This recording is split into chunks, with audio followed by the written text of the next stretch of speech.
Well, hello, I'm back. Also back in my brand new office in my new house. Get used to this background because it's sticking around. If you want an office tour, let me know. I mean, it would just be me touring you around this quite small room. But anyway, I'm excited to be back, and especially excited to be back with this video because I'm going to be talking you through the stories so far and really sharing how over the last 4 years I have put in the work that has led to the business that I have right now. Now, initially when I came up with this video idea, I was like, Alice, nobody cares, you're bored of your story, they're going to be too, you've said it a million times, but then I remembered how much, especially at the start, I was so curious about people's stories. And that's because I think it's so easy to see where someone is at and assume that that's been an overnight or instant thing. And I know that in the case of my business and so many of the businesses that I know and work with, that's just not been true. And actually what you're looking at and what you're deeming as success has been years in the making and years of action and failure and mistakes and learning and just figuring it out as well within that making too. So I want to kind of demystify the idea that the business that I have right now has been a quick and easy thing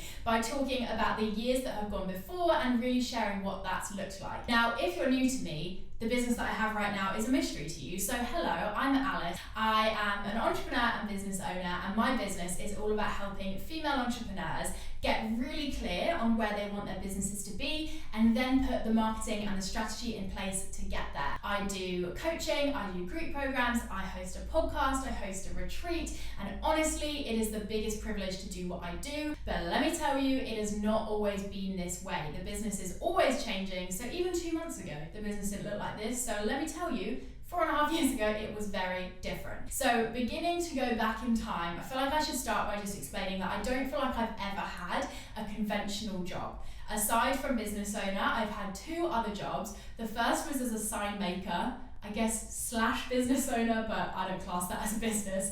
And the second was as an elf / events manager. So starting with the sign making, this is when I was 14/15, and I'd like to think this was my kind of entrepreneurial spirit shining through at an early age. But basically, I made wooden shabby chic signs, which could now be, they couldn't be further from my interior style and what I liked. But at the time, I thought they were cute, and I would sell them on Etsy, I would sell them to my mum's friends, I would sell them on Facebook, I did a couple of stalls at conferences, and I was just happy in my garden shed at my family's house making these little signs that said things like, you know, faith, hope, love, count your blessings, let it snow, that kind of stuff on it. I did that for about a year.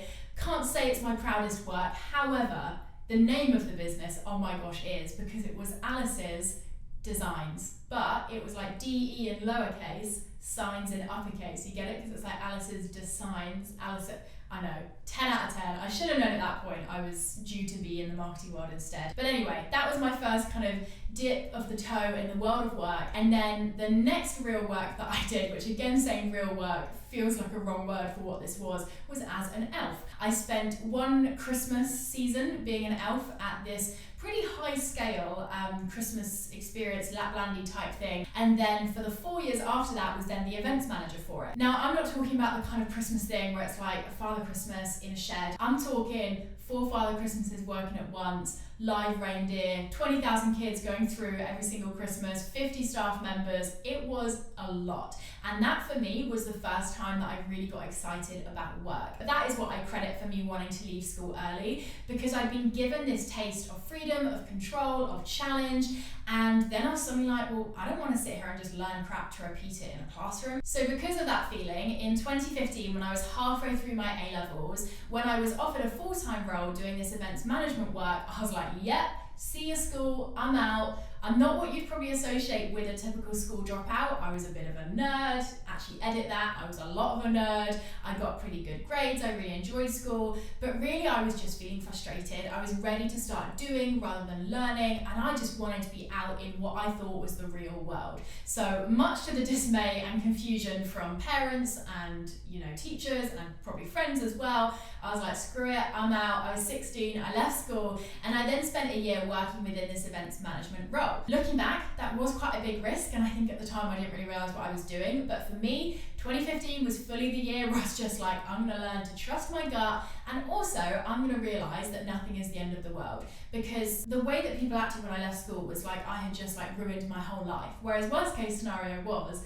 it didn't work out, so I just went back and finished my A-levels a couple of years later. So 2015 was definitely the year that it all kind of began, but the business stuff didn't start until 2016 when I was age 17. So I was doing this events management role, and I'd met someone at a hotel breakfast, that is a whole story within itself, who offered me a 1 day a week freelance job in social media management.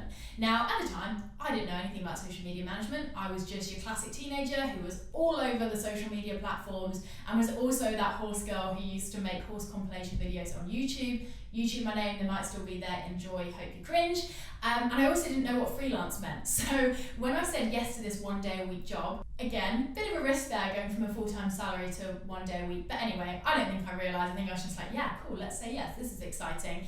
I then suddenly realised what freelance meant, and I was like, all right, guess I'm working for myself now, this is a thing. And I just learned as I went. I was well and truly in at the deep end. I was that person, I mean probably still am this person, who was Googling phrases in meetings like SEO and KPIs because I didn't know what any of this stuff meant. But at that time I was loving it because I was just saying yes to everything, seeing where it took me and really enjoying just having all this challenge and excitement going on. Now that 1 day a week freelance job ended up snowballing into a full set of social media clients, and at that point I was working with corporate charities who are based in London. So I don't know if I even count that as the first year of my business now because it feels so wildly different to what I'm doing here. But I really just let it snowball, kept saying yes, kept just, figuring things out as I went, and that resulted in 9 months of very full-on work. I'm talking, 10, 12-hour days, traveling around the UK most of the time, really not taking any breaks or time off, saying yes for everything because I was just so excited by it. And to be fair, I was loving it at the time, and externally it looked like what I was doing was quite successful. It had all your traditional metrics of success. I was making money, I had clients.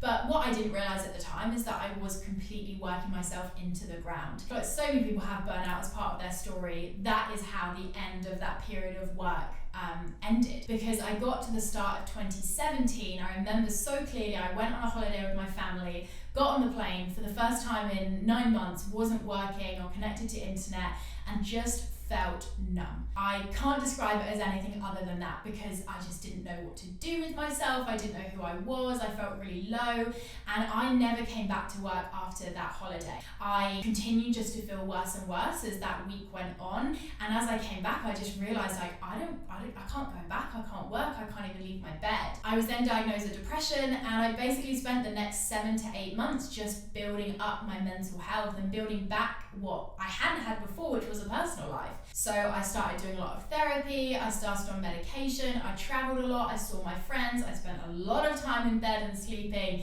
and I really just began to rebuild who I was, because in those 9 months I had been such a chameleon. I just said yes to everything. I hadn't really thought about what I wanted or what I was working towards, and it had led me being pretty broken.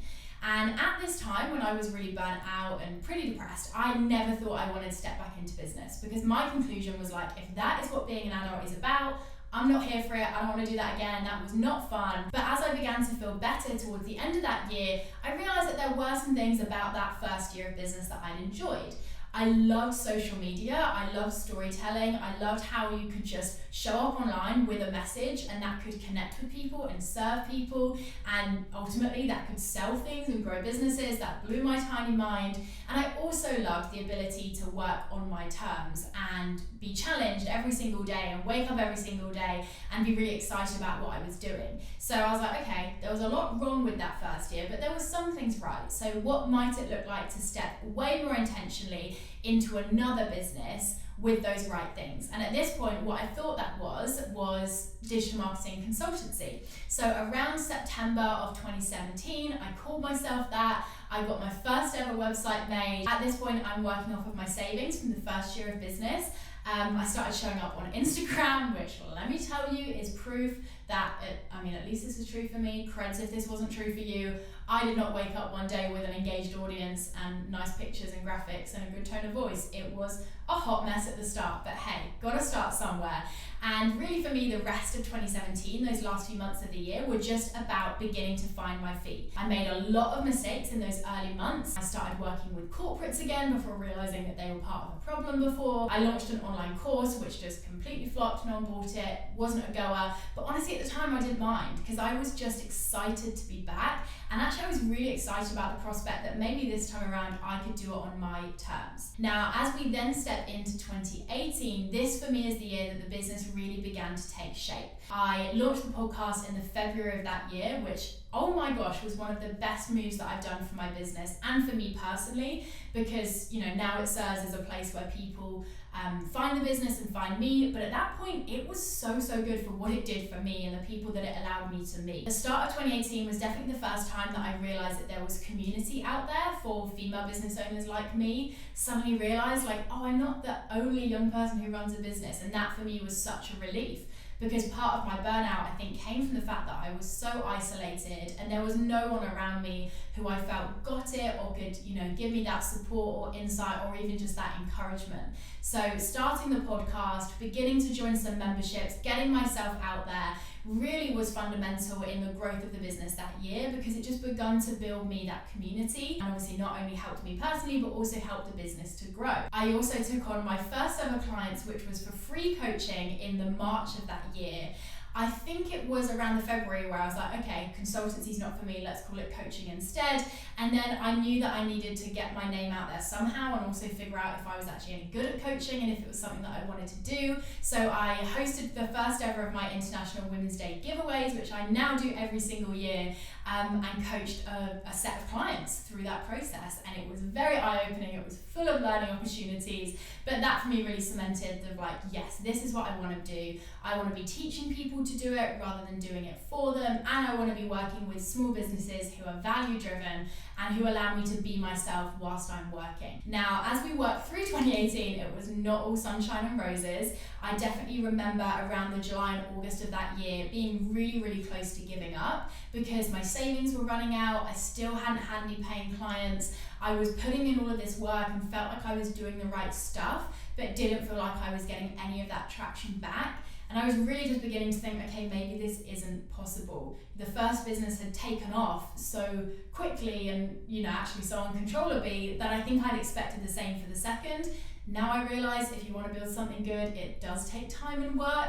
But I'm so glad that I didn't give up, because actually in the September of that year, things really began to click into place. That was when I got my first ever paying client. So a full 12 months on from the first time I thought about offering consultancy/coaching, that was when the first person paid me. So proof that, wasn't booked out within 2 weeks. And then the rest of 2018 really was just more of the same. I launched my first ever retreat, Gather and Grow, in the December of that year. I don't know what made me think, hey, I'm not booked out with coaching clients, but let's launch a retreat, which is super high risk and super, big for a business. But glad that I did it, glad that looking back I took that risk. And then that really for me left me at the end of 2018 with the kind of dregs, I guess you could say, of the business that I have now, which took me into 2019 and allowed 2019 to be such a transformative year. Looking back, 2019 for me was the year that everything really clicked into place. I felt like within that year I found my voice, I found my people, I found my message. I know that sounds cringe, I'm like, oh, shut up Alice, but honestly that is true, because that was the year where the business really just begun to prove to me what it was capable of doing. I probably won't remember everything because it was a very full-on year, but we had the first ever retreat at the start of the year. We then launched an online shop, which completely flopped but taught me a lot. I brought on my first ever team member, Emily. I got a rebrand of my website, which is the website that I have now. I was fully booked with coaching clients for the first ever time, which I believe was in the June/July of that year. So again, a good few months on from when I'd got that first paying person.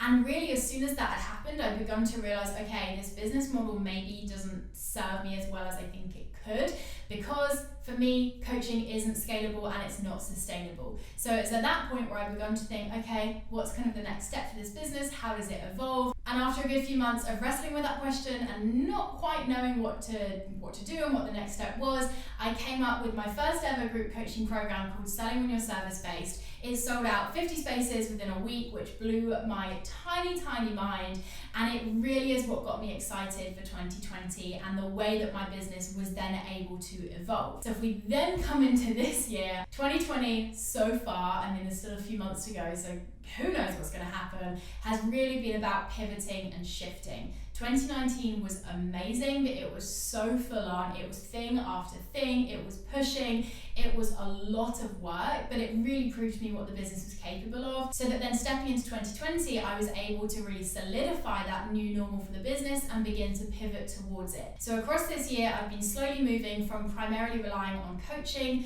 for my income and my impact to diversifying that a lot more and having a really even spread between different offerings. So again, bit of a run through, launched the next Gather and Grow retreat, which very sadly had to be postponed because COVID. Speaking of COVID, somehow survived a global pandemic with a business. Within lockdown, hosted 4 different group programs, which looking back, it feels so crazy that much happened, although I can definitely remember that much happened because it was a crazy full-on tiring time. Also got my first ever branding 4.5 years in. For the first ever time, the brand guidelines were more than just monochrome. I hired and brought on my next team member, Langa, I'm sure you've met over on Instagram.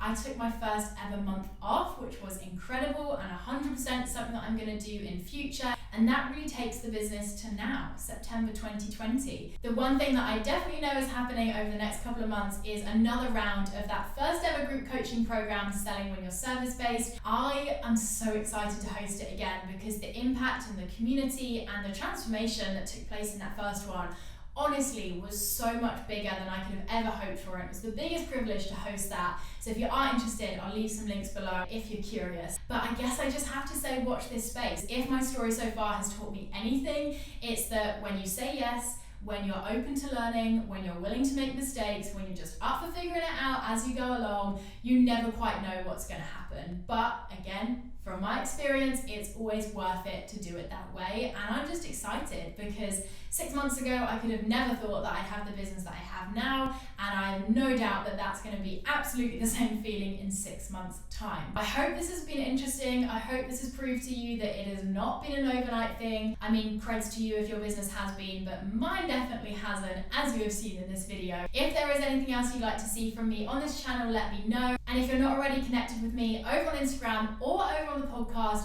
go and find those spaces, follow on Instagram, subscribe to the podcast, because I love showing up there. I'm a big overshare on Instagram stories. I'm loving reels, so I'd love for you to come and join in on that fun. But this has been it for my first video back. I'm excited for what's to come. I hope you are too, and I will see you in the next one. Bye.